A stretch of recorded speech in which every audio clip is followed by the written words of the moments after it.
tivesse o poder de deixar o corpo só um pouquinho, desacoplar. Sabe fantasma na imagem, né? Então eu vou desacoplar um pouquinho do corpo. Eu fico ligada a ele, mas desacoplada. E aí o desencarnado interage comigo, não é com o meu corpo não, é comigo, certo? E transmite para mim as suas emoções, o seu saber, o seu sentimento, dependendo de qual é o propósito do evento mediúnico.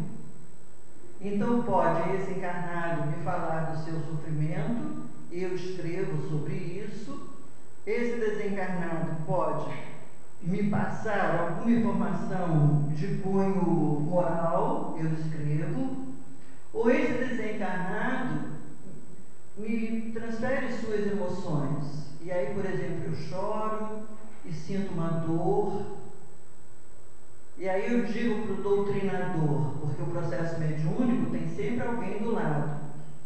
Alguém que vai conversar com o desencarnado.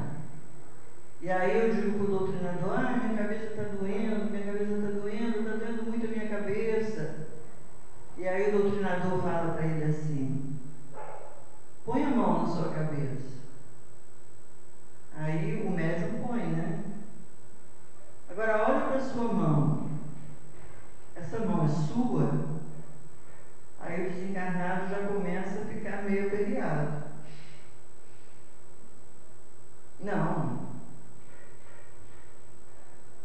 E aí ele entra no processo que permite ao doutrinador falar com ele que ele não tem mais dor de cabeça, porque ele não tem mais o corpo, que ele está desencarnado, que ele é um espírito eterno. Isso é o esclarecimento que permite o espírito, então, reconhecer-se no mundo espiritual e seguir a sua vida em paz. Entenderam o que eu falei? Eu estou fazendo, é uma coisa complexa, mas eu estou simplificando. Então, dessa maneira, o médium vivencia um momento de sofrimento do desencarnado, reproduz, ou escreve, ou pinta, ou desenha, ou fala. Isso chama mediunidade ostensiva. Como é que isso é encerrado?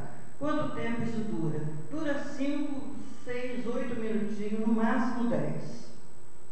E quando que acaba? Porque o doutrinador vai falar para o desencarnado assim, quando é um espírito que veio só dar uma mensagem, ele mesmo encerra o processo, porque ele tem consciência de que ele é um espírito desencarnado. Quando é um desencarnado que vem para se informar, como essa cena que eu descrevi, o doutrinador vai dizer para ele, agora você vai seguir com esses companheiros que estão ao seu lado, porque ele foi trazido à sessão mediúnica e ele não via os outros, porque ele só via a si mesmo ao seu sofrimento enganado por achar que estava vivo, ou melhor, encarnado. Então agora ele abre os olhos e vê, não é abrir os olhos físicos, é abrir os olhos no sentido de tomar consciência. E ele diz, agora você vai seguir com esses companheiros que vão lhe orientar. Aí essa orientação vocês leem nos livros, né? André Luiz fala muito, pode ir para o hospital, pode ir para uma casa, enfim, vai viver, vai ter o socorro conforme a sua necessidade. E o médium? O médium retoma plenamente o corpo inteirinho. Nada de dizer, mas eu fiquei com uma dor de cabeça. Se ficou, é essa ignorância que Kardec fala aqui. É essa ignorância que Kardec fala. Porque este corpo aqui é meu. Só meu. O desencarnado pode utilizar os atributos desse corpo quando eu deixar. E nesse relacionamento, eu tenho que sair melhor do que cheguei. Eu e o desencarnado. Porque o processo mediúnico é um processo que visa a harmonização. E se o médium não souber o que faz, nem se harmoniza o desencarnado que veio e nem o médium que se deixou contaminar pela desarmonia dele, certo? Então é tudo isso que o livro dos médiuns ensina, e é nesta condição que a gente tem que compreender a mediunidade. A mediunidade é uma questão de grau. Não existe ninguém que não tenha contato com os desencarnados. Todos temos. Então temos desde aquele que passa imperceptível até aquele que é o médium ostensivo. Então tem diferentes graus de mediunidade.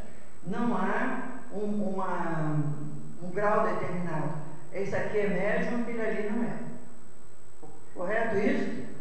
Respondemos a pergunta? Número 11. Qual foi a terceira obra publicada? O Evangelho segundo o Espiritismo. É o item 2.3, desculpem.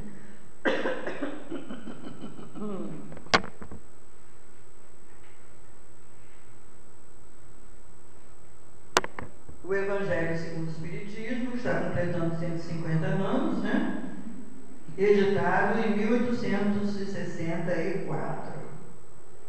Este livro, olha aí o texto, com a explicação das máximas morais do Cristo em concordância com o Espiritismo e suas aplicações às diversas circunstâncias da vida. Então vejam bem, o Evangelho segundo o Espiritismo não é nenhum Evangelho novo. O conteúdo é o mesmo conteúdo do Evangelho de Marcos, Mateus, Lucas e João, que tem em qualquer livro chamado Evangelho. Bem entendido isso? Ele é segundo o Espiritismo na compreensão dos ensinamentos. Então a gente pega, por exemplo, uma religião muito ritualística e ela reproduz o Evangelho, quer reproduzir o Evangelho tal como está escrito lá. Por exemplo, vão para o rio para batizar os novos fiéis, porque Jesus foi batizado no rio, então tem que fazer da mesma forma. Querem vivenciar, por exemplo, aquela história, a história que eu vou falar no Velho Testamento. Querem vivenciar aquelas narrativas todas exatamente do mesmo jeito. Acham que estar evangelizado é saber aquelas narrativas de cor e reproduzir aqueles atos. Para nós, os espíritas, estar evangelizado é agir conforme os ensinamentos de Jesus, não conforme as atitudes, porque atitudes de 2000 anos atrás não podem ser idênticas de hoje, mas agir conforme os ensinamentos, que são as máximas morais. Então é o Evangelho segundo o Espiritismo nesse sentido. O Evangelho segundo o Espiritismo pula toda a descrição dos milagres, porque para o Espiritismo não existe milagre. E isso a gente estuda em O Livro dos Médiuns e estuda na Gênese. Então não há a narração de milagres em O Livro dos Espíritos. Agora, há as discussões. Por exemplo, quando Nicodemos pergunta: como poderei, depois de velho, nascer de novo? Por acaso eu poderei voltar ao ventre de minha mãe? Isso está no nosso Evangelho. Isso foi transcrito para discutir qual é o significado do nascer de novo. Então é nesse sentido que é segundo o Espiritismo. Mas os fatos evangélicos narrados são os mesmos de qualquer livro chamado Evangelho. Tá? Pergunta número 12. Que diferença ocorre a partir da segunda edição? Está bem aí no primeiro parágrafo. A partir da segunda edição, surge com um novo nome. Na linha de cima vocês veem, o primeiro título era Imitação do Evangelho segundo o Espiritismo. Que bom que ele mudou, né? O título era um título infeliz. Isso aí é a espiritualidade buzinando no ouvido dele. E aí, em 1865, ele é reeditado com o título Evangelho segundo o Espiritismo. Por que foi escolhido para ser o conteúdo apenas do ensino moral? Isso a gente vai ver no segundo parágrafo. Eu vou ler o segundo parágrafo todo para a gente situar a resposta, tá bem? Acompanhem, por favor. Podem dividir-se em 5 partes as matérias contidas nos Evangelhos: os atos comuns da vida do Cristo, os milagres, as predições, as palavras que foram tomadas pela Igreja para fundamento de seus dogmas e o ensino moral. As 4 primeiras têm sido objeto de controvérsias. Cada um entende de um jeito. A última, porém, qual é a última? Ensino moral, conservou-se constantemente inatacável. Diante desse código divino, a própria incredulidade se curva. É terreno onde todos os cultos podem reunir-se, estandarte sobre o qual podem todos colocar-se, quaisquer que sejam suas crenças, porquanto jamais ele constituiu matéria de disputas religiosas, que sempre, por toda parte, se originaram das questões dogmáticas. Tá ok? Então, por que foi escolhido a parte moral? Porque é aí que está a essência dos ensinamentos de Jesus. E essa essência não pode ser confundida, não pode ser vista ora de uma forma, ora de outra. Quando ele nos recomenda que nos amemos uns aos outros, como é que vai se discutir isso? Quando ele fala que a lei maior é amar a Deus acima de todas as coisas, e a segunda, amar ao próximo como a si mesmo. Vai discutir como isso? Não cabe discussão. Tá certo? Então aí que estão os ensinamentos morais. Então é nessa última parte. É nessa última parte. Porque jamais se constituiu de matéria de disputa daí para frente. Estamos ok até aqui? Pergunta 14. Qual foi a 4ª obra publicada? Estamos já no item 2.4. O Céu e o Inferno, que foi publicado em... Viram como tem que levar curtinho entre o Evangelho e o Céu e o Inferno? O Céu e o Inferno é um livro muito curto para ser lido, porque, na verdade, a parte de conteúdo é só a primeira parte. A segunda parte é a narrativa de vários espíritos desencarnados falando sobre sua condição de felicidade ou de infelicidade. E em O Céu e o Inferno há uma discussão muito boa sobre o que é demônio, o que é anjo, o que é inferno, o que é céu. É um livro fácil de ser lido. E vocês observam que Kardec trabalhava desesperadamente, né?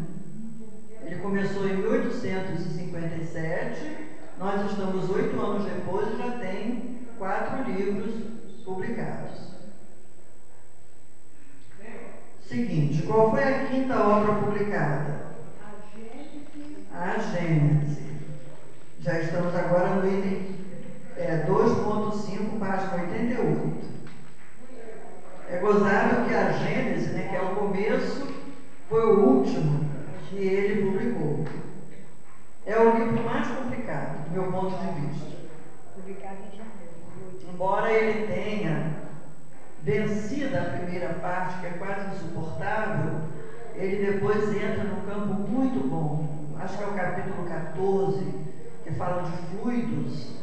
É excelente. Depois a parte toda falando dos milagres, falando das previsões. E é uma pena que muita gente é vencida pela chatice da primeira parte e para de ler o livro. Se um de vocês tentar ler e não conseguir a primeira parte, pula e vai para as outras, porque vai dar certo. Gênesis. A Gênese.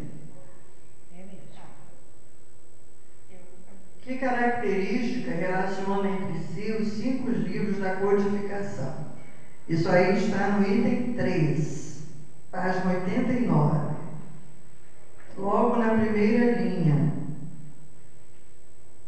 Que característica relaciona entre si os 5 livros? A concordância dos princípios contidos nessas obras. Item 3.